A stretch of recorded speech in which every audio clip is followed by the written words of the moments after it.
juga teman sekalian. Assalamualaikum warahmatullahi wabarakatuh. Waalaikumsalam.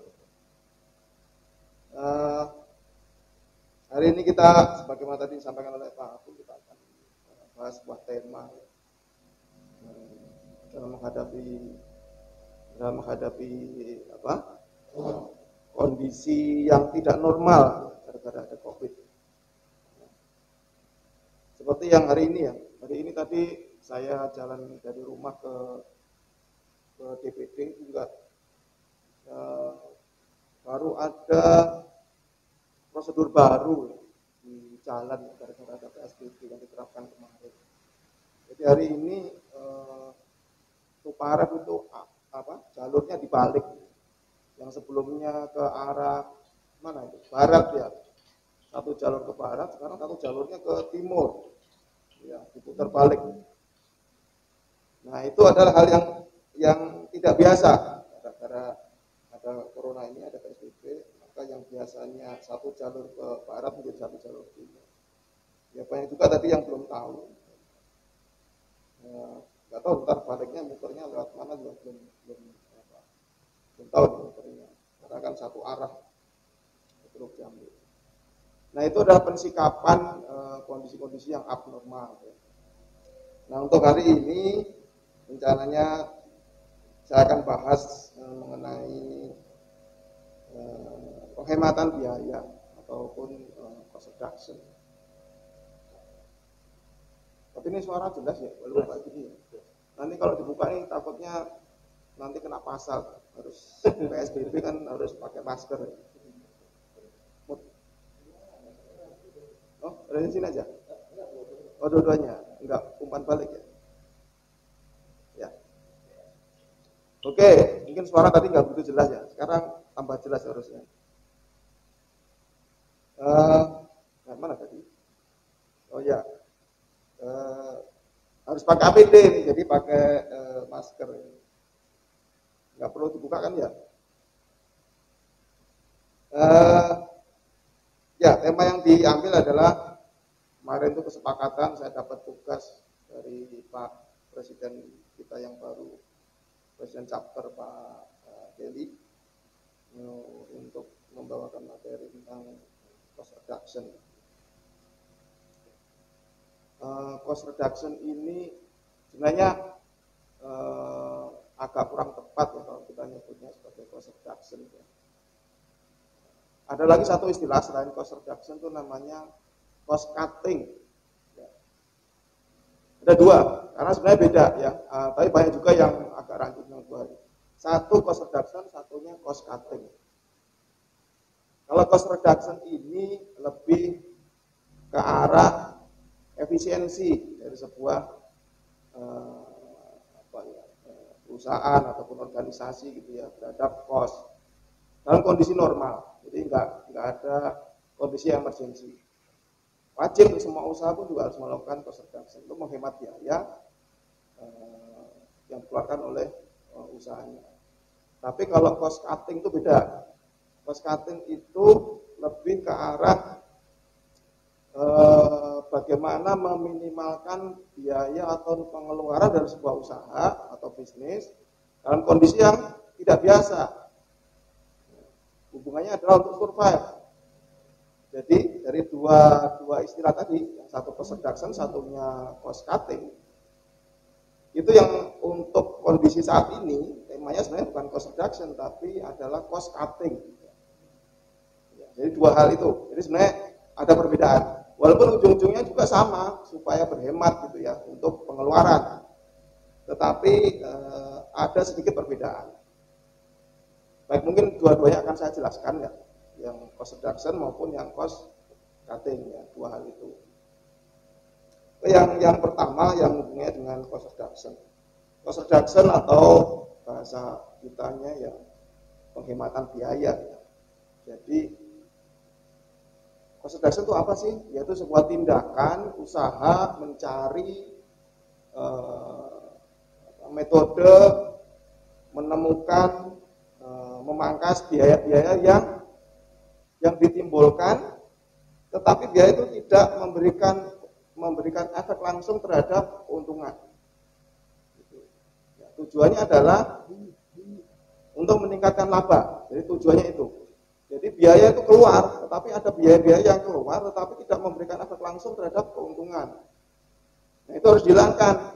Gitu. Ada banyak pos-pos yang bisa kita lakukan penghematan, ya, cost reduction ini, ya, pengurangan biaya. Jadi tujuan utamanya adalah untuk meningkatkan laba. Ya, kita meningkatkan laba. Nah, itu tujuannya cost reduction itu. Jadi menghilangkan hal-hal yang mubazir atau istilahnya waste. Kemudian kita akibat dari itu adalah cost-nya turun dan meningkatkan laba. Kalau struktur biaya ya misalnya ya. Struktur biaya itu misalnya gini. Kita menjual sebuah produk harganya misalnya 100 ya, harganya 100. 100 itu pasti paling tidak itu ada dua komponen. Yang pertama adalah cost atau biaya. Biaya itu bisa biaya material, biaya overhead, biaya produksi dan sebagainya. Cost ya, biaya. Kemudian yang satu lagi adalah margin atau keuntungan. Jadi cost plus margin itu adalah harga jual. Ya, kan seperti itu ya. Jadi kalau kita menjual sebuah produk misalnya 100 gitu ya, harga jual 100 itu pasti terdiri dari dua komponen minimal itu. Satunya biayanya, satunya keuntungan yang ingin kita ambil. Jadi misalnya gini, misalnya 70 itu adalah cost, 30 itu margin, dan cost tambah margin atau keuntungan 70 tambah 30 menjadi 100, itu menjadi harga jual. Kalau kita menginginkan keuntungan yang lebih besar dari 30, maka caranya ada dua. Ya, caranya ada dua. Ya. Kalau kita sebelumnya untungnya 30, kita ingin keuntungan naik, misalnya menjadi 40. Maka cara yang pertama adalah kita naikkan keuntungannya dengan cara menaikkan harga jual. Jadi 70 ditambah 40 menjadi 110 ya. Jadi harga jualnya menjadi naik. Tapi efeknya adalah keuntungannya naik. Itu cara pertama. Cara yang kedua adalah dengan cara kita mau menambah keuntungan dari 30 menjadi 40. Bisa kita lakukan dengan cara cost-nya kita tekan. Yang semula 70 menjadi 60. Harga jual tetap 100 ya. Maka keuntungannya menjadi 40 gara-gara cost-nya turun dari 60. Itu dua cara yang bisa kita lakukan kalau kita menginginkan meningkatkan keuntungan. Nah, tentunya cara mana yang dipilih ya tadi itu dengan semua resikonya ya. Gitu. Nah, kalau cara yang tadi itu yang kita turunkan cost-nya, maka harus ada effort atau usaha untuk bagaimana caranya agar cost-nya bisa turun. Harga jual nggak naik, menjadi kompetitif di luar, tapi keuntungannya kita bisa nambah. Gitu.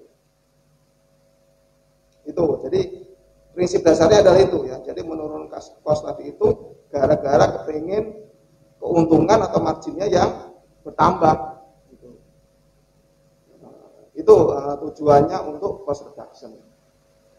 Ya. Tapi tentunya nggak ada dampak terhadap kualitas ya. Kalau menurunkan cost tapi kualitasnya turun ya itu ya siapa saja juga bisa melakukan. Jadi artinya nggak ada dampak terhadap quality ya, terhadap kualitas ya. Jadi ya tujuannya adalah meningkatkan efisiensi dan meningkatkan keuntungan. Itu adalah cost reduction. Kemudian kegiatannya seperti apa sih untuk cost reduction ini? Sebenarnya banyak udah tahu ya. Tapi intinya adalah menghilangkan kesia-siaan atau waste atau mubazir. Tujuannya itu apa kegiatannya? Jadi apapun ya bisa kita periksa dari seluruh proses bisnis kita. Kita cek mulai dari awal sampai terakhir dari ujung. Kita periksa adakah biaya-biaya yang mubazir yang tidak memberikan efek terhadap keuntungan. Itu pasti disebut dengan waste, itu pasti sia-sia. Menghilangkan pemborosan atau mempercepat proses, nah itu salah satunya. Jadi prosesnya efisien, profitnya naik. Ya. Macamnya apa aja? Sebenarnya banyak ya yang bisa kita lakukan. Yaitu misalnya yang pertama kita lakukan perbaikan proses. Ya, perbaikan proses itu artinya gini, kita harus punya petanya terhadap proses kita. Proses produksi kita gimana sih? Ini bisa jasa, bisa produk, apa saja. Karena sebenarnya bisnis atau usaha itu adalah memproduksi. Produksinya itu bisa barang, bisa jasa. Semuanya pasti begitu. Nah, semua lini proses itu kita periksa. Ada enggak yang bisa kita perbaiki? Misalnya, mengubah prosesnya menjadi lebih singkat. Ada enggak yang seperti itu? Yang contoh gini, ada punya usaha makanan beku ya, frozen food misalnya apa ya, itu bikin karage. Misalnya gini, proses karage itu adalah ayam ya, ayam mentah kemudian dimarinasi, dibumbuin, kemudian ditepung dan sebagainya. Kemudian biasanya setelah itu langsung di freezer, masukkan freezer, di frozen gitu ya, supaya mempunyai umur yang lebih panjang. Ya, dan di frozen itu kalau aturannya harusnya suhunya sudah sampai minus ya, minus 4 gitu, atau minus di bawah dari itu ya, di bawah beku gitu, supaya bakteri itu tidur. Karena penyebab basi itu adalah bakteri yang memakan dari makanan tadi itu. Jadi setelah tadi itu dibumbuin, marinasi, kemudian ditepungin, terus langsung masuk freezer. Kemudian pada saat kita mau menjual, kalau kita ini jual matang ya, maka kita keluarin dulu tuh dari freezer, ya, dari beku tadi itu. Kan nggak bisa langsung digoreng tuh, nggak bisa langsung masak ya. Kita tunggu dulu sampai suhu ruangan gitu ya, paling tidak mendekati suhu ruangan ya, sampai ini, kemudian baru kita goreng. Gitu. Itu tahapnya panjang dan energinya juga banyak. Nah, bisa nggak di proses ini diperpendek gitu ya, perbaikan proses ini? Misalnya habis proses tadi itu dibumbuin, marinasi, nggak usah dimasukin ke freezer yang suhunya sampai minus tadi itu, gitu kan? Nah, gimana caranya? Bisa nggak ya caranya? Misalnya setelah marinasi, dibumbuin tadi itu, ditepungin, tahan sebentar, kemudian langsung digoreng tapi setengah matang, gitu, setengah matang aja, nggak sampai matang. Nah, ini nggak perlu sampai harus di freezer kalau untuk ini udah bisa tahan lama itu ya, karena sebagian dari bakterinya sudah mati gitu ya. Kalaupun perlu disimpan mungkin nggak perlu di freeze, tapi di suhu kulkas ya, jadi suhu kulkas itu full yang itu ya, nggak sampai freeze ya, nggak sampai beku. Kemudian nanti kalau proses berikutnya mau dimasak, karena nggak beku banget ya, jadi nggak perlu nunggu lama, langsung bisa dimasak atau digoreng. Nah, ini contoh dua proses tadi itu membandingkan, maka mungkin lebih hemat dengan proses cara yang kedua. Nggak butuh energi banyak untuk freezernya karena suhunya sampai minus 4. Kemudian nggak butuh waktu lama untuk menunggu untuk digoreng. Gitu kan. Jadi bisa langsung, waktunya juga lebih hemat. Langsung bisa kita jual. Itu contoh. Jadi kita harus bisa memetakan proses kita itu seperti apa sih. Bisa nggak diperpendek ya, prosesnya. Karena lebih cepat, lebih hemat energinya, ya, otomatis lebih efisien ya, dan keuntungan juga akan bertambah. Itu contoh itu. Kita perbaiki prosesnya. Jadi masing-masing dilihat ya, kalau punya tempat produksinya, proses apa sih yang bisa kita lakukan penghematan. Itu hanya sebagai contoh aja ya. Kemudian contoh berikutnya adalah kita gunakan teknologi. Ya, otomatis ya kalau kita gunakan teknologi pasti akan lebih efisien ya. Tapi kita lihat dulu ya teknologi itu yang tepat untuk kebutuhan kita. Tidak selamanya teknologi itu membantu kalau kita tidak tepat untuk menerapkan teknologi itu. Bisa-bisa menjadi cost up ataupun menjadi biaya tambahan malahan, gitu ya. Nah, tujuannya apa ini? Tujuannya penggunaan teknologi adalah optimalisasi pekerjaan dengan bantuan teknologi. Bisa teknologi mesinnya, bisa teknologi informasi, internet gitu ya, seperti sekarang ini. Contoh ini misalnya, ini kalau misalnya kita punya usaha, punya tim punya tim sales ya, apa itu, canvas ya, paham ya, canvas itu canvasser itu ya.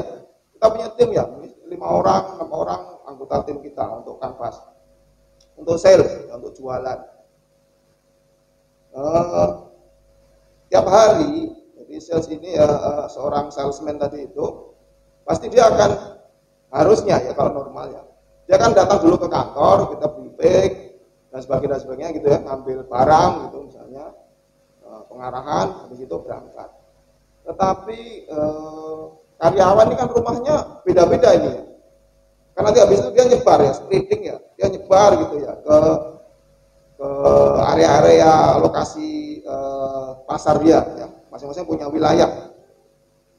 Nah, menjadi tidak efisien apabila dia dari rumah ya, rumahnya mungkin areanya dekat dengan area tanggung jawab dia untuk area kanvasnya itu.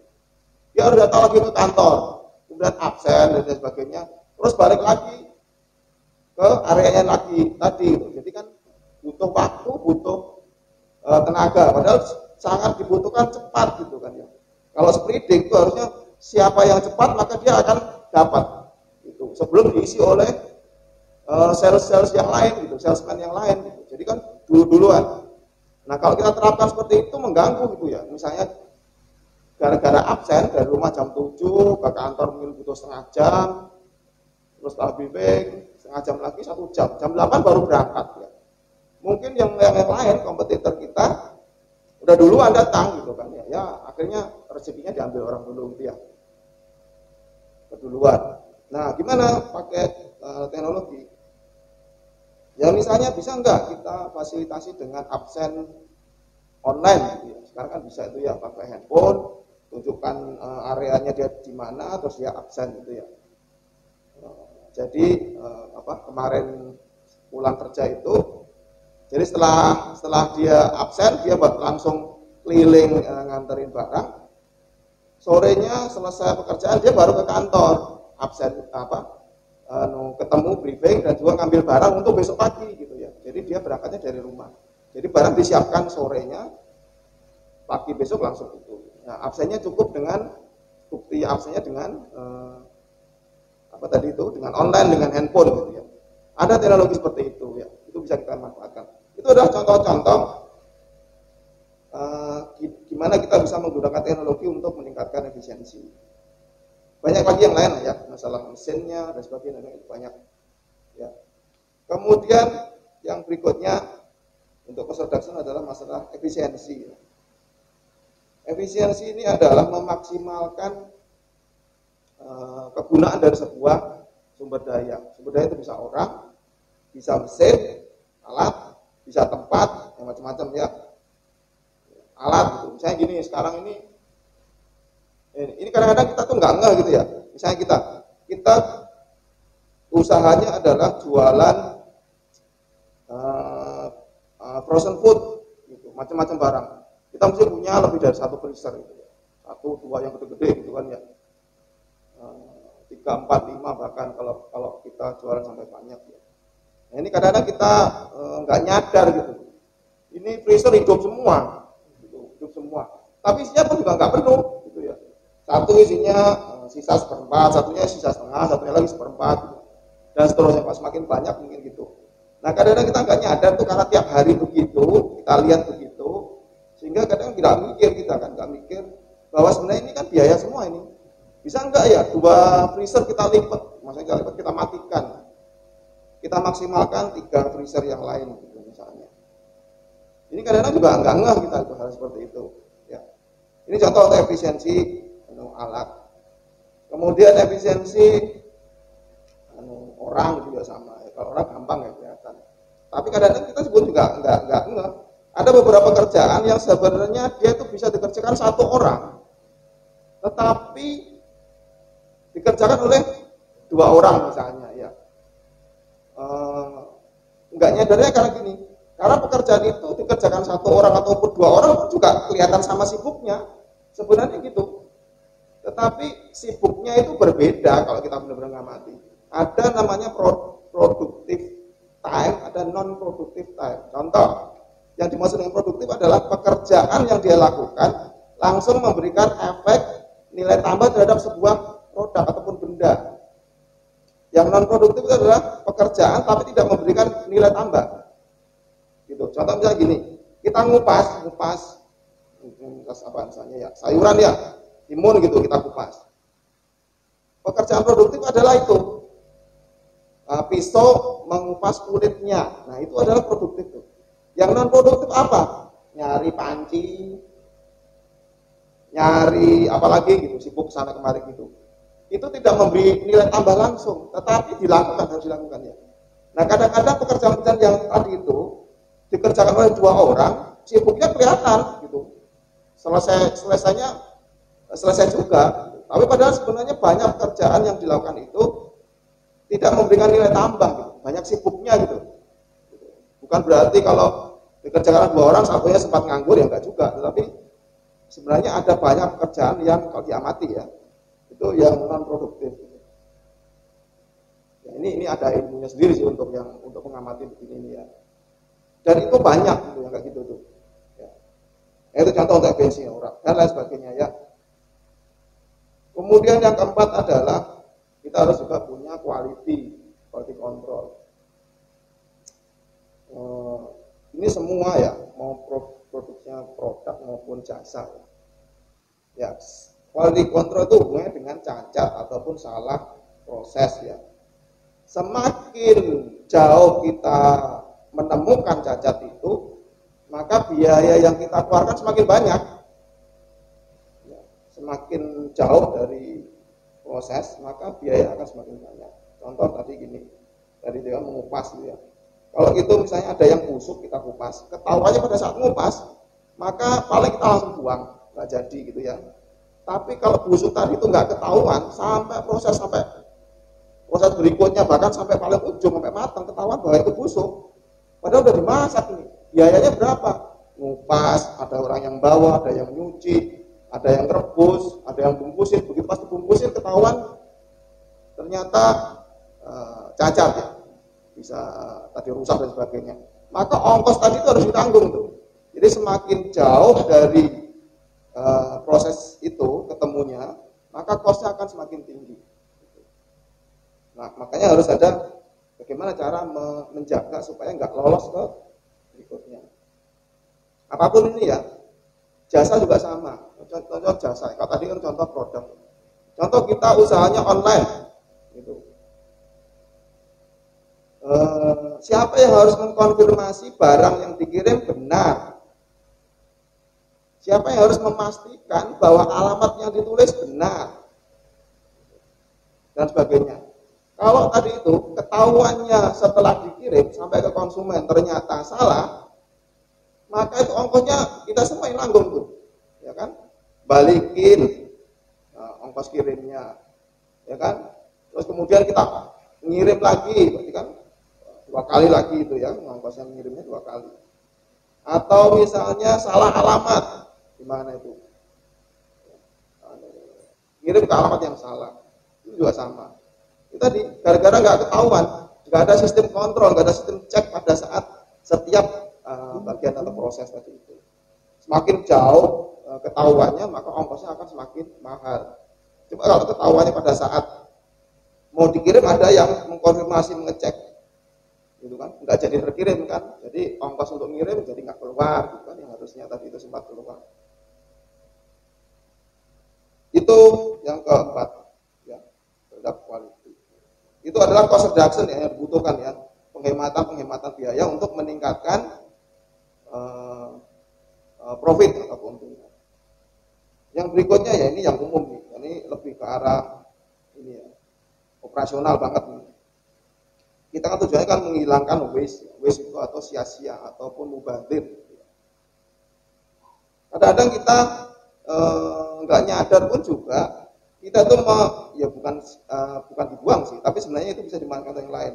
Kita tuh kelebihan stok atau overstock. Ya, ini hubungan dengan inventory.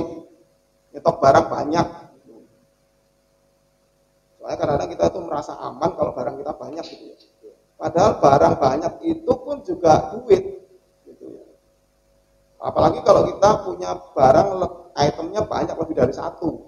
Kalau masing-masing kita stok yang banyak, lebihnya berapa persen, misalnya 20%, ada yang lebihnya 50%. Kalau itemnya banyak, lama-lama itu juga gede juga.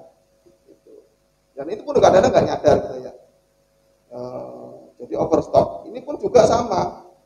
Sebenarnya dengan uang yang sama atau uang yang lebih sedikit, kita bisa mendapatkan barang yang lebih banyak kalau kita inventory-nya bagus.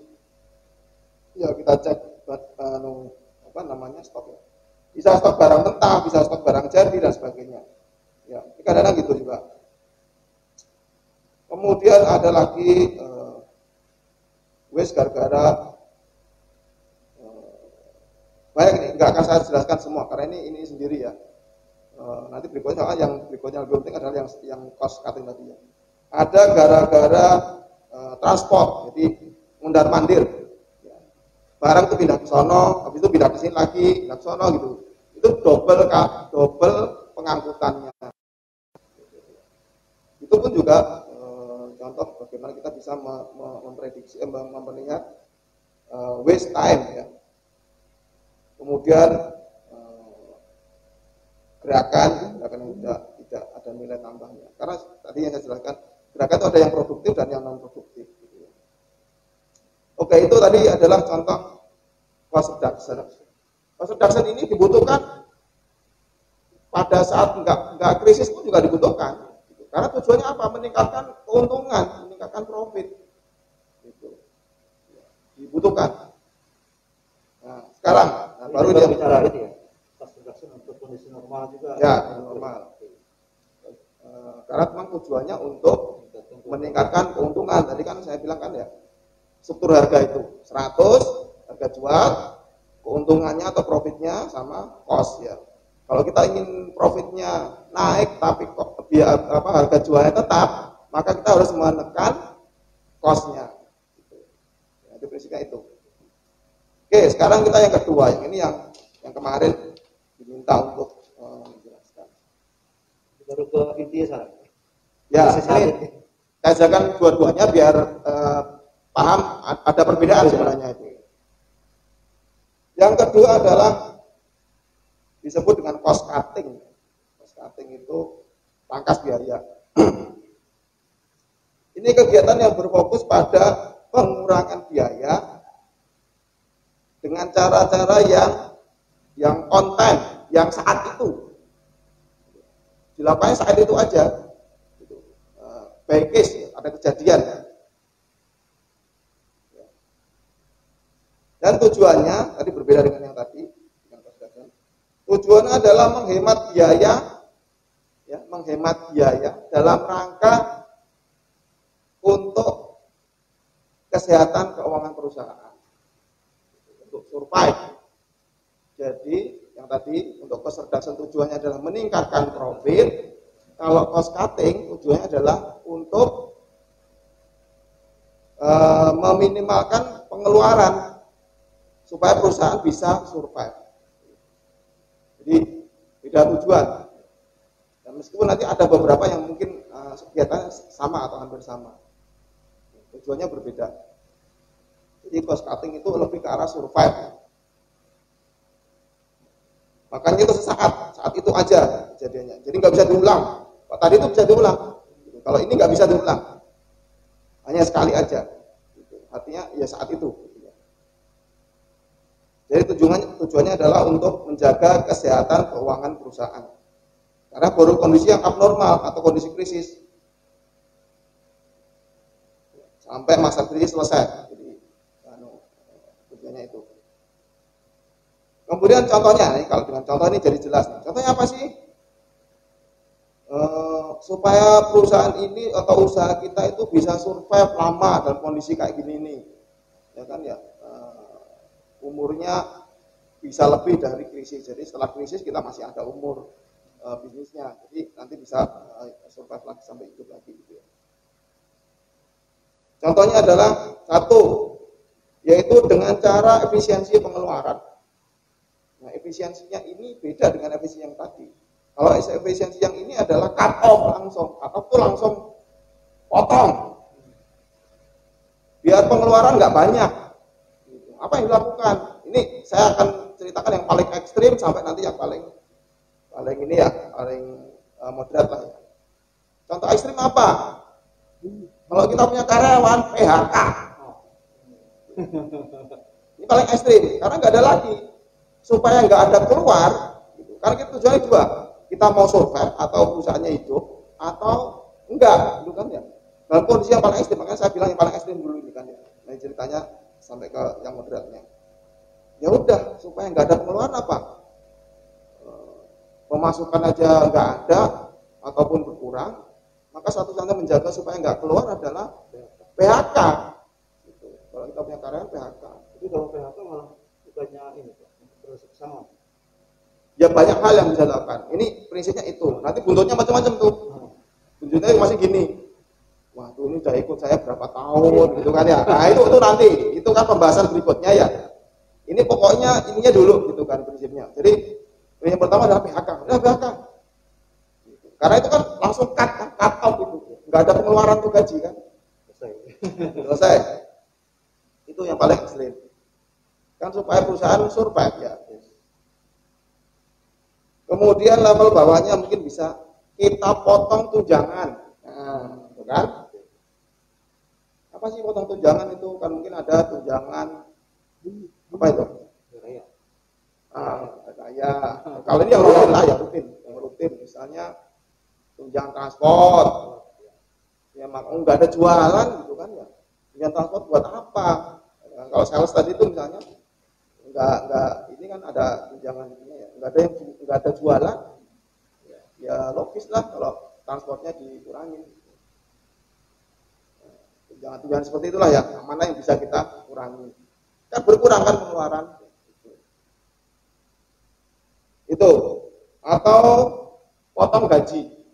Ini maksudnya kan kadang-kadang struktur gaji itu ada yang gaji pokok, terus tunjangan, insentif, macam-macam gitu ya. Karena udah dipotong nih semua tadi itu, udah tunjangan udah dipotong, ini udah dipotong, tapi masih lama nih. Covid-nya ini masih lama efeknya itu. Perusahaan gimana ini gitu kan? Ya apa boleh buat gitu kan? Udah ya sepakat dengan karyawan gitu kan. Kalau kita mau hidup perusahaan ini, ya terpaksa pemasukan nggak ada, pengeluaran banyak, gitu kan ya. Jadinya harus kita kurangi lagi nih, gitu kan ya. Ya udah gaji pokok potong, misalnya gitu ya. Ini kan contoh-contoh ini aja ya. Potong berapa? 50%, biar bisa bertahan sebulan ke depan, gitu kan ya. Ya otomatis ya dibicarakan dengan karyawan seperti apa ya. Ya kamu mau keluar atau mau bertahan di sini tapi gajimu saya potong separuh. Mungkin dia karena nggak ada pilihan kondisi susah kayak gini ya. Itu lah potong separuh juga nggak apa-apa. Atau juga nggak ada kerjaan juga gitu kan untuk bertahan. Ini bertahan. Jadi tujuannya adalah bertahan ya. Jadi cut off itu. Kemudian penghematan untuk operasional, misalnya gini, sebelumnya kita sewa tempat itu kontrak di tempat yang inilah yang mahal lah bahasa sewanya. Bisa nggak kita pindah ke kontrakan yang inilah yang lebih murah? Gitu. Ya bisa kantor, bisa tempat usaha gitu ya. Sebelum kontraknya mahal, bisa nggak kita yang lebih murah? Ini juga salah satu bentuk untuk mengurangi pengeluaran.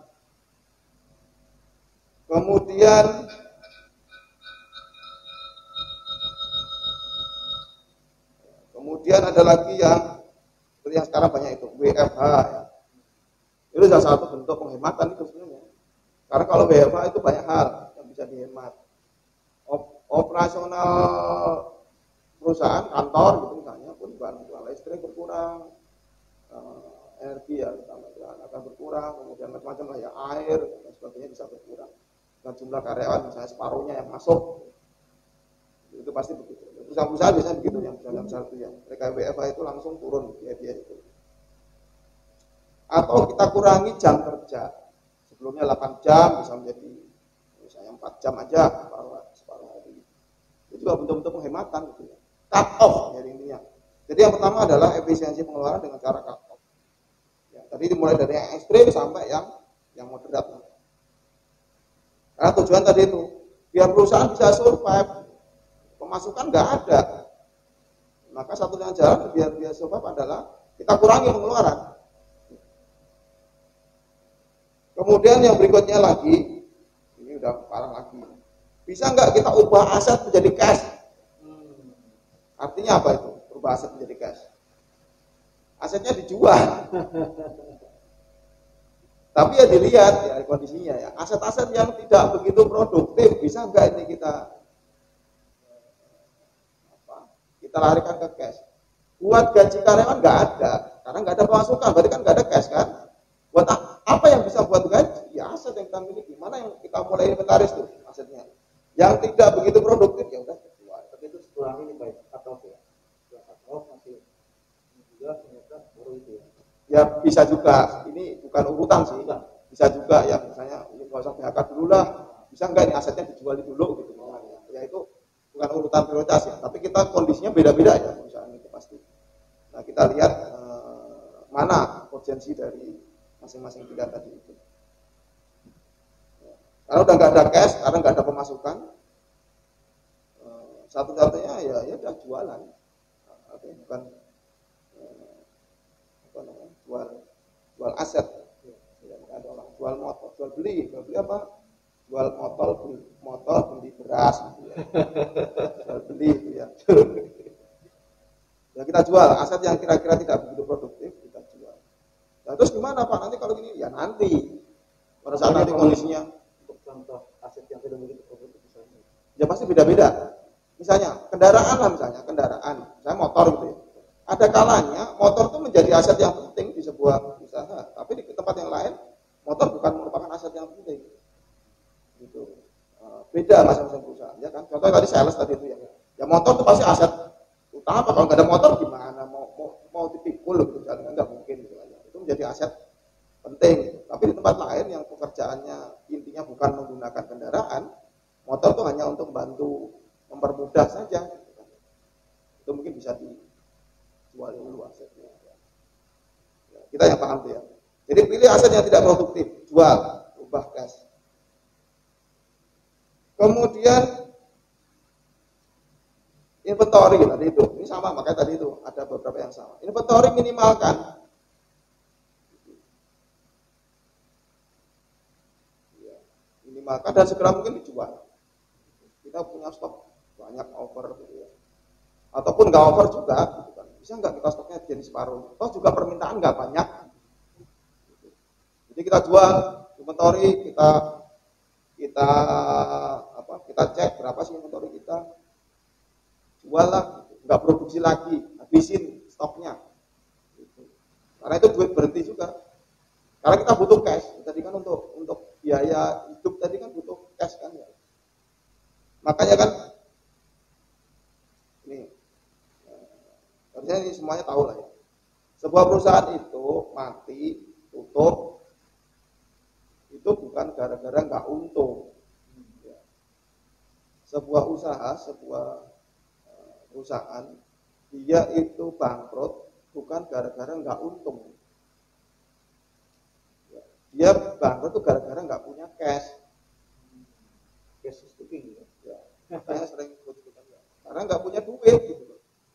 Kalau untung mah bisa aja ya, bisa untung, mencetak untung, tapi untungnya kemana-mana itu. Jadi diutang, nggak ada duitnya juga kan ya. Untung sih untung, jualan ke sono, tapi belum dibayar, kan gak ada duitnya itu, tapi berupa piutang. Kan karyawan tidak bisa dibayar dengan piutang, ya kan? Kamu tak bayar bulan ini, kamu nagih sendiri di sana, gitu kan? Gak bisa ya. Jadi gak ada cash. Makanya tadi itu kenapa kita harus ini cash semua, jual aset itu dalam rangka untuk dapatkan cash.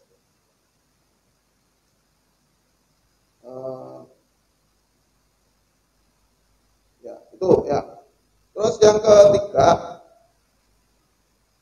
kalau kita punya utang, nah saat ini itu segera harus mulai restrukturisasi atau reschedule atau negosiasi utang. Ya. Apalagi kalau utangnya di pada lembaga-lembaga resmi ya. Jangan nunggu kita collab, sekarang aja langsung. Minta penjadwalan. Bisa enggak penjadwalan? Sekarang tuh off dulu. nyicil sama sekali, atau saya mau nyicil pokoknya kalau yang pakai sistem bunga ya. Kan itu sebenarnya kita nyicil itu kan pokok plus bunga gitu ya. Nah kita ngomong saya bayar pokoknya aja, bunga nggak dibayar gitu. Kalau bayar itu bisa Pak? Bisa, semua itu nego. Memang aturannya nggak ada. Gitu. Kita datang ke sana daripada kamu nggak tak bayar, kan pasti bang, oh, ya udahlah bayar aja walaupun nggak apa pasti mau dia. Di sini ada komunikasi dengan pihak lain. Masih komunikasi. Karena kalau kita komunikasinya telat, terakhir setelah kita nggak punya duit baru ngomong, udah terlambat. Jangan pas ditagih, ya, baru kita. Ya kalau bisa ngomong di muka ya. Jadi minta reschedule. Jadi jangan nanti ya, segera.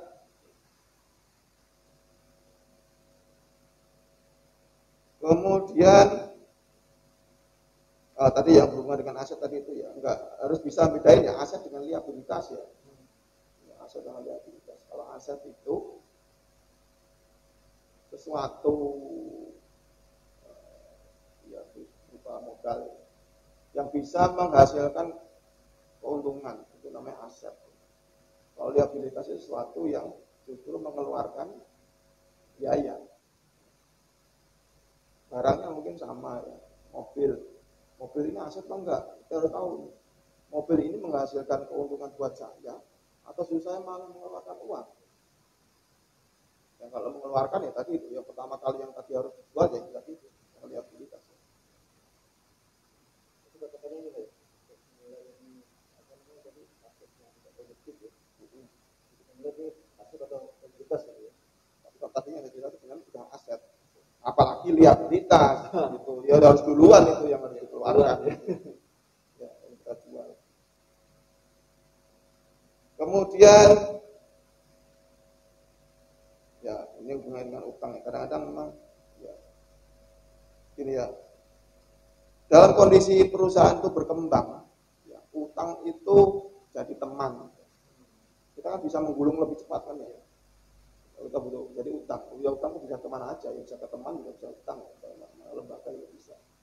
Utang itu darah gitu, yang segar untuk ini meningkat cepat menaikkan gitu ya. Dalam kondisi growth, ya, perusahaan itu tumbuh ya, maka utang itu teman. Kalau kondisi krisis, ya, teman kita tuh cash. Kalau utang tambah bonyok. Udah krisis, nggak ada masukan, utang lagi. Tambah utang bukan solusi Pak ya? Ya, itu masalah baru. Ya. Jadi dalam kondisi krisis itu teman kita adalah cash. Makanya tadi itu semuanya cash. Makanya berita itu siapa itu orang Warren Buffett itu ya. Dia punya 2.000 triliun uang cash di rumahnya itu. Jadi dia saham-sahamnya itu dijualin semua, dicairkan, terus dirupakan bentuk uang, benar-benar uang beneran, bukan tabungan. Jadi uang beneran. Jadi dia tuh punya ya, safe deposit gitu ya. Tapi kalau segitu seperti apa sih? Di bank tapi punya tabungan, tapi safe deposit ya. Lemari besi kayak gitu loh ya. Dan nyimpen di situ, itu bentuknya uang ya. Ini kan pernah dilakukan dia sebelumnya kan, tahun 98 juga pernah melakukan itu. Ada bukti itu uang cash itu. Karena gini, kalau dimasukkan ke dalam tabungan, banknya kalau di Indonesia kemarin di situ apa itu? Likuidasi ya. Duitnya nggak bisa nih.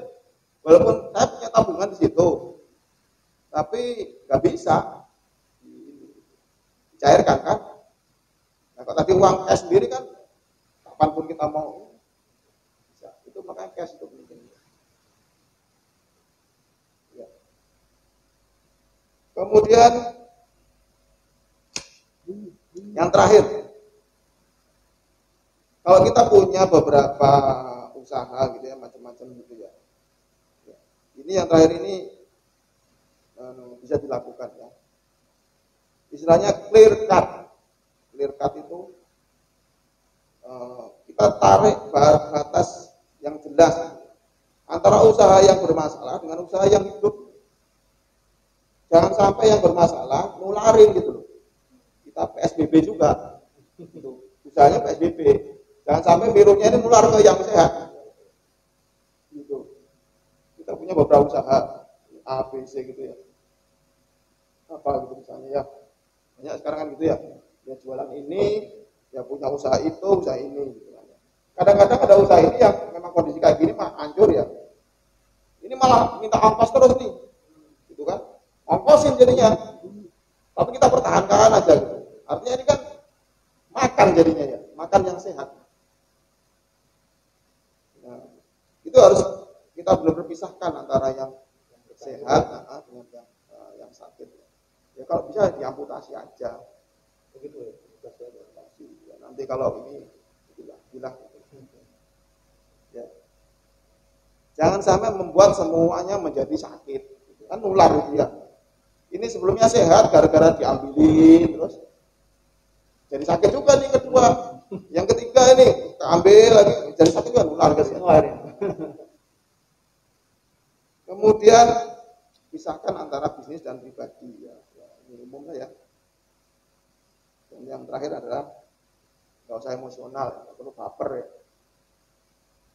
Kalau udah ini apa boleh buat ya harus di cut off, ya harus disuntik mati ya itulah. Ya itu kira-kira ini jam berapa ini? Udah kelamaan ini. Jadi harus setengah jam aja. Itu aja bisa saya sampaikan. Mungkin nanti kalau ada mau pertanyaan silakan.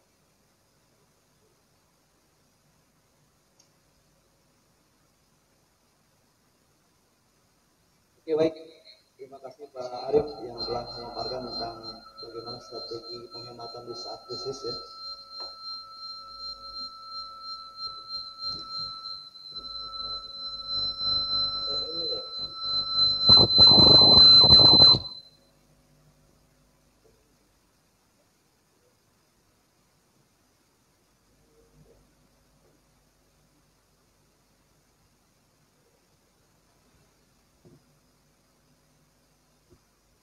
Oke, bagi yang mau berdiskusi silakan.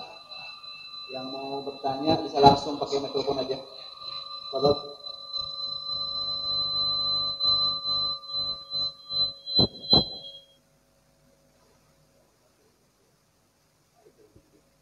Mati dulu.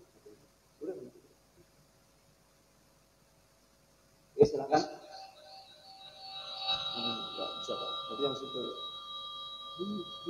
Yang harus mati Pak. Ini saya yang hidup aja, jauh ya. Silakan teman-teman semuanya kalau ada yang mau ditanyakan bisa langsung ke Pak Rahmat Arif.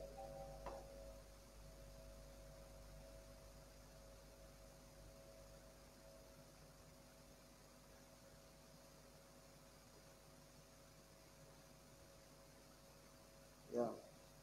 Kalau nggak ada yang ditanyakan berarti kan udah jelas semua ya. Jadi minggu depan kita langsung tesnya disiapkan. Kita akan tes minggu depan. Jadi tadi kalau saya simpulkan Pak Arif ya ada empat strategi yang kita lakukan ya dalam kondisi seperti ini.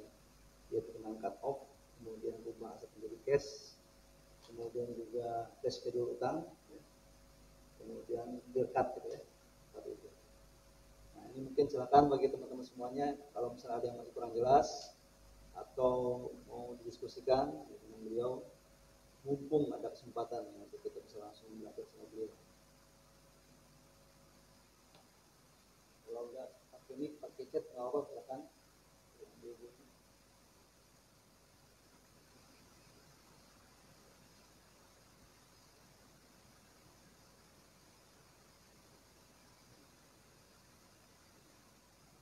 Jangan-jangan pada tidur semua nih.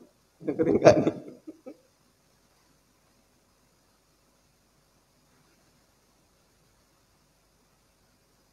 Sampah mungkin Pak.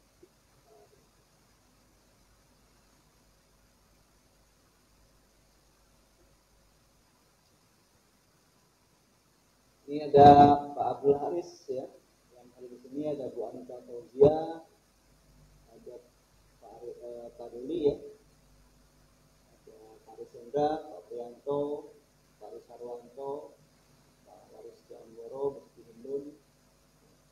Sudah ada yang masuk paketnya. Oke, ini dari Pak Riz Harwanto.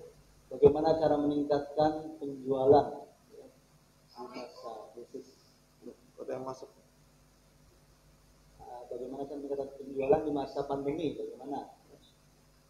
Mungkin bisa dimulai dari situ, Pak. Ada yang online tadi itu. Waalaikumsalam. Siapa tadi itu? Silakan masuk. Ya, silakan. Oh. Di grup Facebook.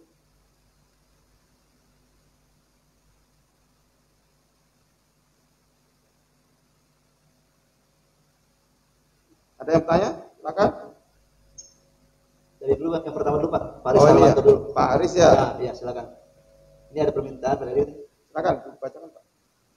Bagaimana cara meningkatkan penjualan di masa krisis? Ya, sebenarnya ini tanyanya bukan ke saya ya. Bagaimana cara meningkatkan penjualan di masa krisis ya? Karena tema tadi itu nggak meningkatkan penjualan, temanya adalah berhemat gitu ya. Ya itu mungkin tema yang lain, tapi ya.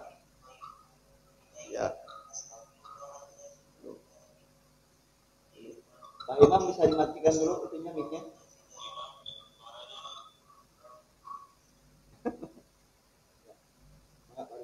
Ya. Bagaimana cara meningkatkan penjualan? Wah, tuh ini pertanyaan berat. Semua orang masalahnya ya ini gitu ya. Ini juga sama saya juga mengalami gitu ya. Bu Emma itu juga kena juga itu. Bahkan sampai tutup ya. Ya. Jadi meningkatkan ya. Ini murni ini ya jawaban yang masalah tingkat ini ide kita yang diuji ya. Idenya apa gitu kan. Saya nggak punya jawabannya ini ya kalau ini karena terlalu umum ya, pertanyaan terlalu umum. Meningkatkan ya berarti dibuka ide-ide baru gitu. Apa yang bisa kita lakukan dalam kondisi seperti ini? Contoh gini misalnya, walaupun ini tidak semuanya bisa. Sebelumnya saya jualan offline gitu ya. Gimana bisa nggak sistem penjualan kita itu menjadi ditambah ya, dari offline ditambah lagi menjadi online juga gitu kan. Itu kan ide ya. Tetapi kan nggak segampang itu ya. Karena kita baru mulai sekarang. Karena untuk bisnis online itu juga butuh ilmu, butuh hal-hal yang perlu kita siapkan yang nggak langsung hari ini A besok B gitu langsung bisa jalan. Ini susah juga. Ya, pasti jawaban saya kan normatif sekali gitu. Ya coba dicari ide yang lain gitu. Pasti begitu jawabannya. Karena kasus baik kasus beda. Gitu. Ya, apalagi dalam kondisi seperti ini. Yang normal aja nggak bisa jualan gitu. Itu. Jadi kalau menurut saya sih lebih ke arah ini ya, bisa nggak kita mendapatkan atau ini apa stream baru, aliran baru untuk income kita. Yang sebelumnya kita menggunakan satu stream gitu kan ya. Coba ada nggak ya yang lainnya? Contoh itu ya, misalnya yang Bu Emma tahu ya. Bu Emma itu mainstreamnya salon. Nah salonnya di lockdown ya. Gimana itu cara meningkatkan yang nggak bisa mau di lockdown itu tutup, bukan cuma meningkatkan itu, buka aja nggak bisa. Ya. Nah terus gimana? Ya akhirnya ya ide baru lah. Apa itu yang bisa dilakukan ya jualan, ya.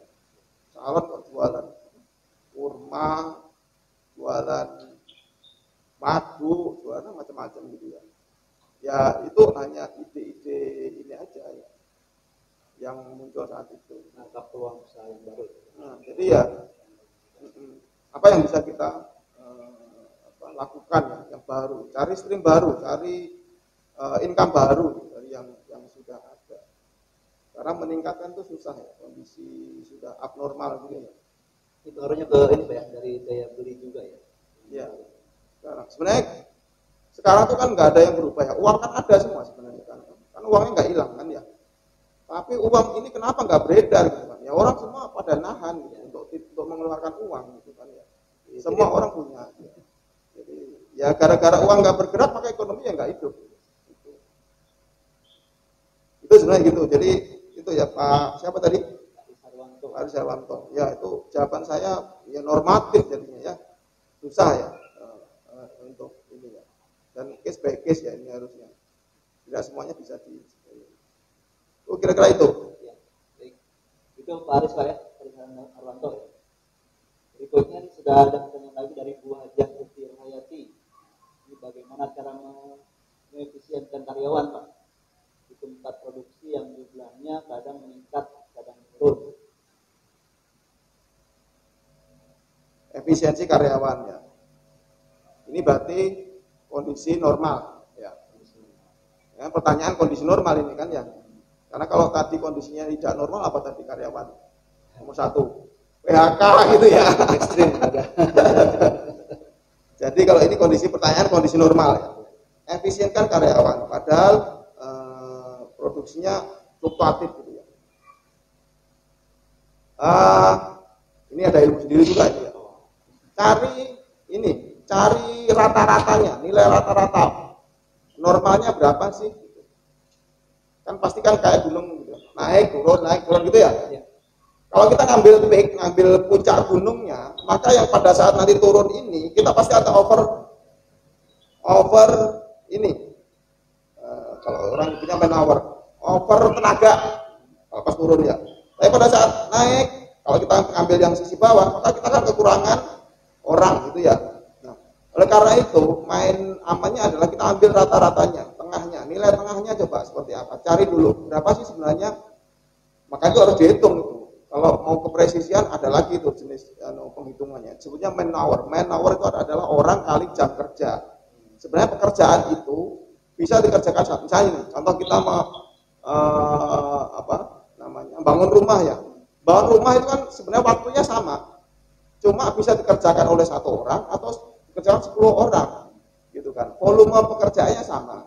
Kalau 1 orang butuh waktu aja yang panjang, gitu kan ya. Kalau 10 orang waktunya menjadi pendek, gitu kan. Makanya ada istilah man hour. Man hour itu ada istilah dari man kali hour, orang kali jam. Jadi nilai pekerjaan itu ada man hour-nya pasti. Gitu. Orang kali jam. Nah, tinggal kalau kita kepengen jamnya pendek ya man-nya dinaikin. Kalau kita kepengen orang yang pendek ya jamnya dinaikin gitu kan ya. Nah, tadi yang terkait tadi itu yang volumenya naik turun tadi itu coba cari kurang lebih nilai rata berapa. Nah, sisanya kekurangannya itu cari insentif gitu. Berupa overtime misalnya. Tapi ya ada tambahan kan. Kita lebih baik menggunakan gaji overtime daripada karyawan baru. Ngerti nggak maksudnya? Karyawan baru maka dia punya gaji pokok baru, punya tunjangan baru, ya kan ya. Tetapi kalau lembur tadi orangnya itu juga, ya kan.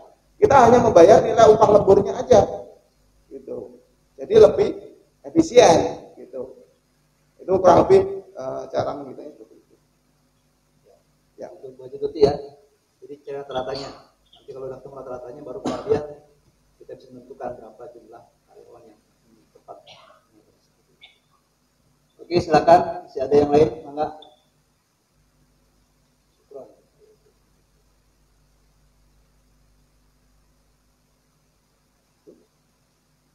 Pak Priyanto.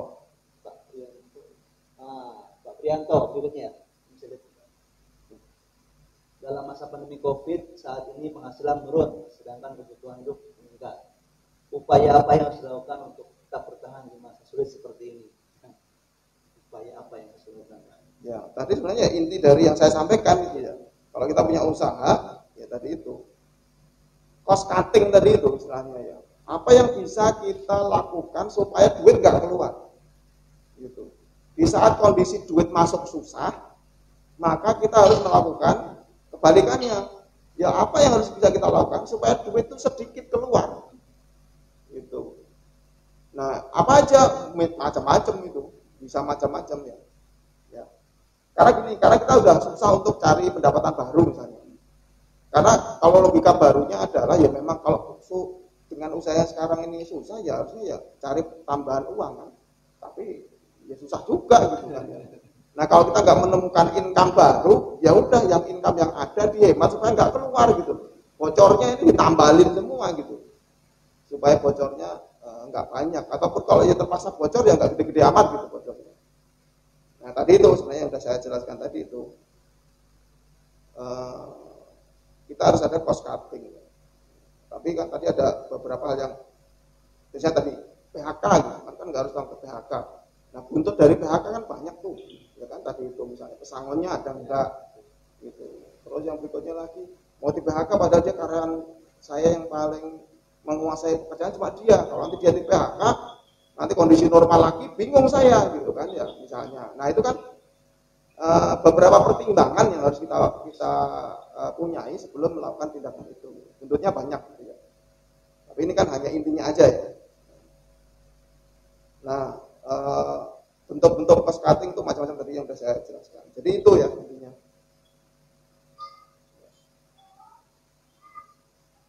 Oke, seperti itu mungkin Pak Prianto penjelasannya. Ada yang mau tanyakan lagi mungkin? Yang dari Facebook ada nggak?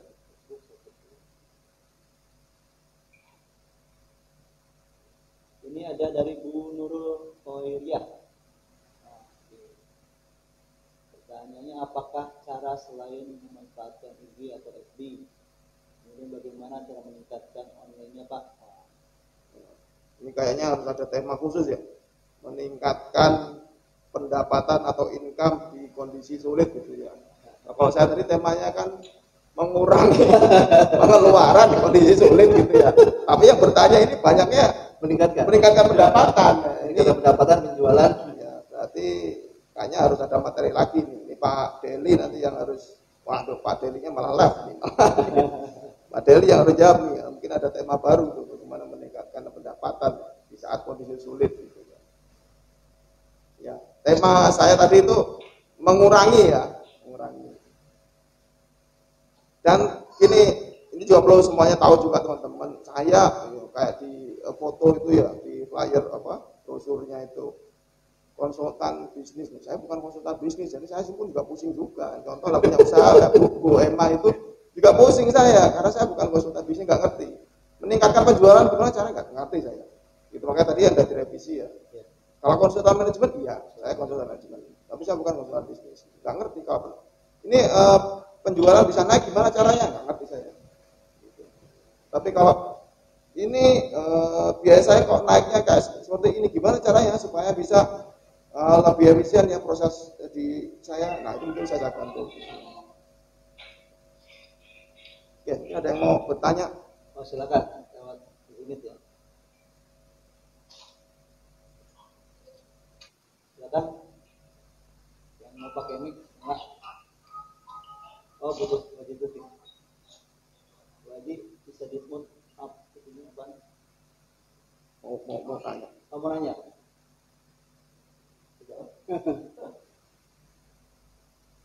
Silakan masih ada waktu. Yang di itu tadi.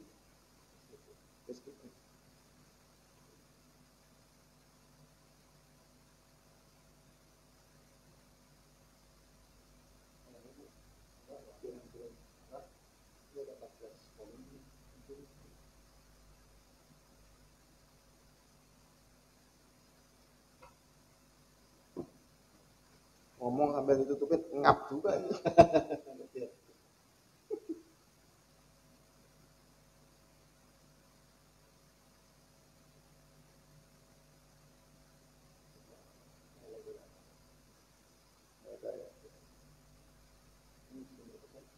Setengah 12 11.38. Baik, sepertinya sudah tidak lagi pertanyaan ya, sudah jelas semua ya. Intinya adalah bagaimana saat ini kita strategi yang dilakukan menahan uang cash ya, yang kita punya. Dan kalau kita nggak punya uang cash, maka strategi tadi ya beberapa alternatif. Bisa kalau kita sudah punya karyawan, kita lakukan cut off ya. Kemudian juga bisa rubah aset kita menjadi cash. Kemudian kalau yang punya hutang, schedule hutangnya ya, pengajuan ke pihak banknya. Kemudian yang berikutnya adalah clear cut. Bagaimana kita pisahkan usaha, kalau kita mitra usaha, pisahkan usaha yang sehat dengan yang tidak sehat. Ya. Kemudian juga kalau yang memang harus kita cut Pak ya, kita amputasi gitu seperti itu. Seperti itu mungkin ya gambarannya teman-teman semuanya, bagaimana strategi untuk kita bisa berhemat di masa krisis ya. Karena mau tidak mau, suka nggak suka, kita harus mulai kencangkan ikat pinggang yang seperti ini. Karena kita nggak pernah tahu kondisinya sampai kapan. Jadi bagi teman-teman yang berbisnis, yang punya usaha, pastinya ini adalah merupakan masa-masa yang tidak pasti ya, yang untuk kita bisa bertahan. Gitu. Oleh karena itu kuncinya adalah bagaimana kita bisa saat ini tetap eksis ya, bisa tetap bisa survive ya dalam menghadapi seperti ini, yaitu dengan dana yang kita punya saat ini kita coba untuk berhemat ya. Kita untuk lebih mengencangkan dengan kita. Nah, samping itu juga tadi mungkin Pak Rahmat Arif sudah menyampaikan bahwa kita jangan tutup mata juga dengan peluang-peluang yang ada gitu ya. Jadi ketika ada peluang-peluang usaha lain yang memang itu sedang tren, sedang naik, yang mungkin dibahas oleh Pak Haris Hendra sebelumnya gitu ya. Dan itu memang kita bisa lakukan. Nggak harus kita bertahan dengan usaha yang saat ini sedang turun. Jadi tadi Pak Haris sudah menggambarkan ketika UMA ya, kondisi usaha salonnya sedang turun, maka coba untuk mencari peluang-peluang lain yang sedang tren saat ini, yang sedang naik saat ini. Gitu ya. Jadi mau nggak mau, suka nggak suka, kita harus mulai lebih menjeling ya, menangkap peluang yang ada dan tidak menutup mata dengan semua peluang yang ada di depan mata kita. Mungkin Pak Arif sebelum kita tutup ada closing statement yang mau disampaikan ke teman-teman semuanya. Ya. Seperti pembukaan dalam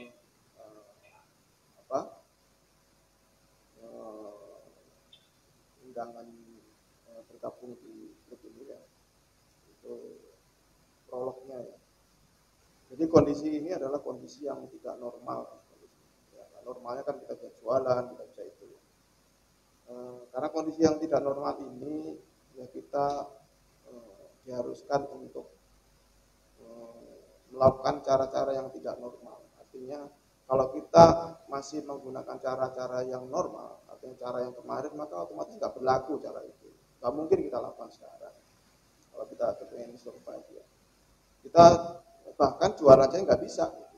Bagaimana kita mau dapat keuntungan, pemasukan, jual aja nggak bisa. Maka dibutuhkan kreativitas kita untuk terus mencoba ya, apa yang bisa kita lakukan dengan cara yang berbeda ya, dengan yang kemarin. Kita jualan dengan cara begini nggak bisa, coba cara yang lainnya apa yang bisa memungkinkan. Gimana caranya? Ya untuk memperkaya ide itu ya harus cari. Kita mungkin bisa baca, kita bisa lihat di media-media, di medsos, kemudian juga ketemu dengan beberapa teman gitu kan. Mungkin cara kita bisa, cara orang lain mungkin bisa diterapkan di bisnis kita dengan cara yang berbeda, dengan sedikit modifikasi gitu. Mungkin ide itu muncul dari sana. Tapi intinya adalah ya kita harus usaha lah. Kita nggak tahu kondisi ini sampai berapa lama gitu ya.